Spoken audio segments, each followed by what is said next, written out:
Life in Brookings, South Dakota is interesting for me. I enjoy the smaller rural area of the country. Besides work, I spend time with the school district, and I am also the board chairman of the largest educational cooperative in the state of South Dakota. I also find time to be a volunteer firefighter, which I've done for over 24 years now. Been a volunteer EMT for over 20 years, and I find time for my 6 children and my wife. The procedure that I underwent is called a septalmectomy. Hypertrophic cardiomyopathy. It's an enlarging of the heart. It's a genetic condition. My infant daughter was born on July 3rd, 2018. She had hypertrophic cardiomyopathy. She also had an AV canal defect and had Down syndrome.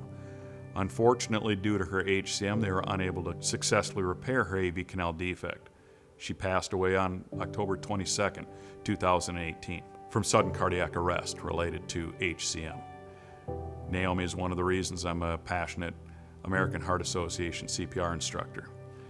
But because of her condition, we were able to get the genetic finding and explain the strange cardiac symptoms I had had for about 20 years, which ultimately came down to open heart surgery to correct the enlarged septum in my case. One of the products that was used on me, or a couple of them, one was a wound vac and also Tegaderm. And I had a central line IV being secured by one of our Tegaderm CHG products. Realizing that our design specs, our quality has to be absolute on a product like this. My life is being affected by this. Suddenly our adhesions, our design specs mean a whole lot more when you realize that, yes, this is real.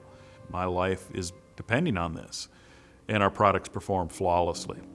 The wound vac was over my entire chest incision because they had to open my chest, saw through my sternum.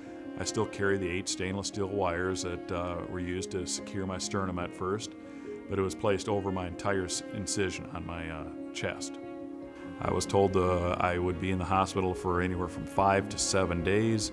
I only spent 82 hours in the hospital.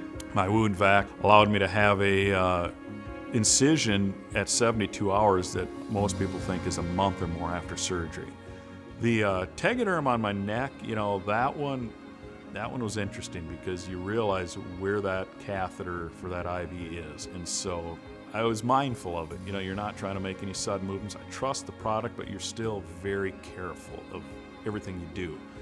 The other products that were used on me, there were some tapes, just to secure lines, standard micropore. And I also had incise drape and Kuros caps on my IV systems, were used. So multiple products that Solventum is directly responsible for were used on me. After having Solventum products used on me, my mission just becomes so much more personal because what I do, what my team does, what our teams do here every day does affect the outcome and the lives of patients all around the world. What brings me the most joy today is knowing what I do matters. Dealing with our quality issues to make sure that the products that end up in the hands of those healthcare providers on those patients is perfect, that it works every time, that unwavering commitment to quality, living our quality culture, our quality values, enabling better, smarter, safer healthcare. So it becomes a very personal mission every day.